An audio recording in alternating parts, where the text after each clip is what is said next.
Alright, so today's mission is going to be to take these knife scales and make them cooler. These are the OKC Carter Prime knife scales, and I was going to grab the torch and make them look awesome.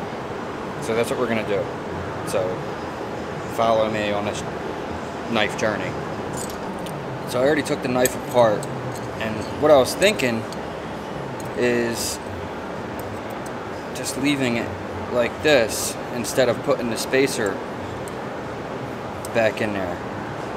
So I don't know, what do you guys think of that? We'll see how it works for now, but anyway, let's get this torch started using this one here. And shout out to Artemis Hunt, I think, on Instagram for giving me this idea. You're awesome.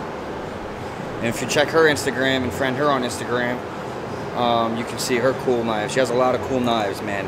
Anyway, so I'm copying her idea. She approves. So this little project was pretty fun. I'm just going to start the torch here. There's a couple of things I learned about heating up steel.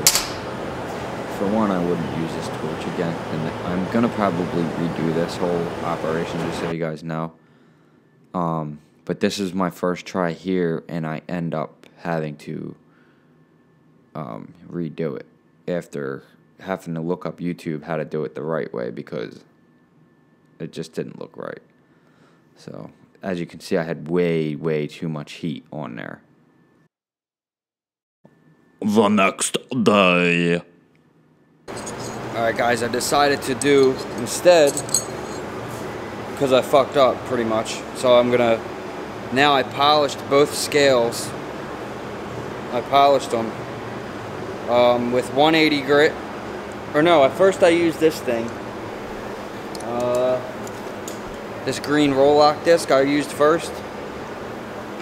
Then I went ahead and used 180. And then 220 and now 320. So after I'm done doing that, I'll put them back on the acetylene torch and see if I can get this right this time. So, and I might even leave the scale with the frame lock just polished like that, because I think it looks pretty awesome. But I gotta finish that up, and then I'm running out. I don't have much time to do this, but I figured I could at least get them polished, and then maybe I'll finish up the video tomorrow. So we'll see. But that is what it looks like so far. And they look awesome. So I'm just whacking these bad boys down with the grinder just to get off, just to polish them, because that's, the more you clean it, the better it is to heat it up. The easier the titanium is going to color. It's got to be really clean metal. And that's one thing I learned about doing this, and that's why I redid it. So that's why you see me right here with the DA grinder. And you'll see me get a smaller one in the next try. I mean, it's just the tools that I had, and just kind of messing around, testing. I mean, I'm not claiming to be a professional titanium heater upper, but I'm just having fun doing whatever, and figured I'd film it for you guys. It took me a couple of days to do this, so yeah, on my breaks and coming in early and stuff just to mess around. But anyway, you can see how much lower the heat is on the scales, and you just kind of go over it really slow until it turns this goldish color, and then once it starts turning the blue, that purplish blue, you got to back off, because once it gets past that stage, it turns to like an ashy smoke white color, and then you're done. See, it's getting gold, and you just kind of really slowly take your time, move to the next one. This one was really looking good at one point, but then I just couldn't leave it alone, and I just kept going. That one actually turned out really nice, but the other one I'm not too happy with. I couldn't get the center of the titanium. See how it's very smoky in the center, and around the edges it looks good, and that's because of the polish, the way it's polished. So I'm going to go ahead and redo the polishing and redo these. You'll find out why I have to actually redo it towards the end, but you could see it's just a very slow process with the heat, so you don't really need to use acetylene. You can use one of those propane torches. But this is the finished ordeal here. Now I end up taking them back to the house to reassemble the knife, and that's what I'm doing now. So I'm pulling everything out, and the scales actually look not bad. And this is all the ball bearings on a magnet block that I have. And if you'll notice, there's only one washer on that magnetic block, and that actually is going to be the downfall. So I decided to hit it with some compound polish, just to brighten it up a little bit and smooth it out. And it looks half decent. I ended up using a Never Dull next, and that's just a hand rubbing compound. You just rub it on there, and the more you rub the Never Dull, the better it looks. It works really good for like a flat aluminum. So you'll see me just using that now, and it looks really good. So after I get done doing that, I basically start cleaning everything, and I just use an alcohol wipe on all the things, these little alcohol wipes. Just getting all the little grooves and stuff like that where the ball bearings go. But as you can see, if you look at the block, the magnetic block, look at the magnetic block where the ball bearings are. There's only one washer. There needs to be two.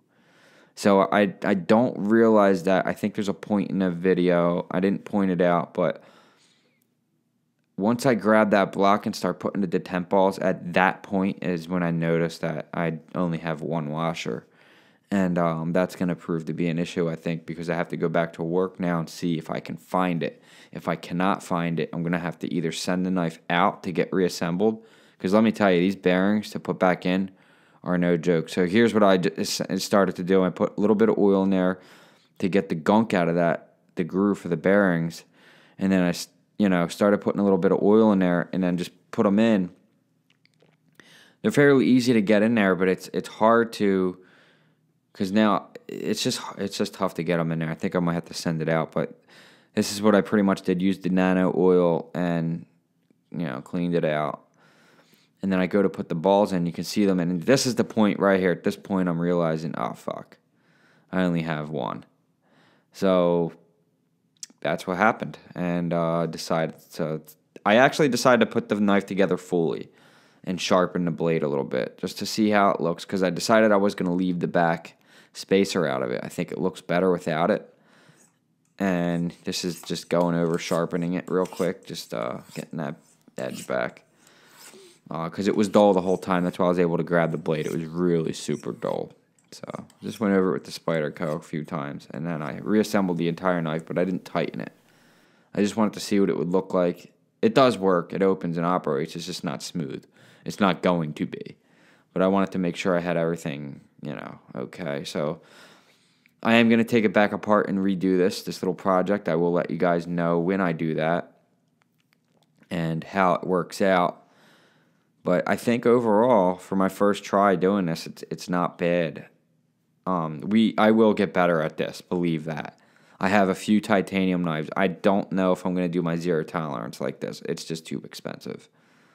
So, but this one, it was a $100 knife, and I'd never really use it anyway. And I could do a much better job with polishing if I have a smaller tool. That was a freaking full-size DA on a knife scale. So, you know what I mean? It's just what I had. I have little grinders. I just didn't have the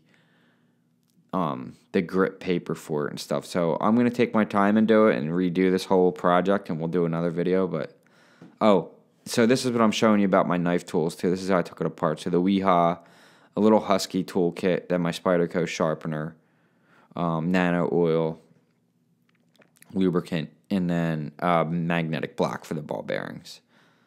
The problem is with that is everything gets magnetized now. So, like I said, when you're trying to put the knife together, they're wanting to stick to everything. So it's really tough to put those back in. Honestly, I don't even know. I shouldn't maybe even have took it apart. But anyway, that's what it looks like all assembled. I'm like 5 out of 10 happy with it. I mean, it's okay. There's grind marks in it. I mean, the coloration looks good. For my first try, I'm happy with it. And as you can see, the ends. I didn't point this out. I am actually now pointing it. See the ends? I rounded those off because when you flip this knife, it digs into the palm of your hand. I've done that actually a while back when I first got the knife. And so I rounded that off. But it does open and stuff and close as well. It's just not as smooth as it would be with the ball bearings in there and everything. The detent ball locks up, it locks up and everything. But as you can see, here's the spacer. I left the spacer out of it. So that's pretty much it, guys. Like I said, it's my first try trying to heat up any kind of metal like this and doing a discoloration. I think it came out okay for my first try, and we'll try it again some other time. But anyways, I hope you guys enjoy the video. Please like, share, subscribe, or don't. I will see you guys in the next one. And that's it. Peace.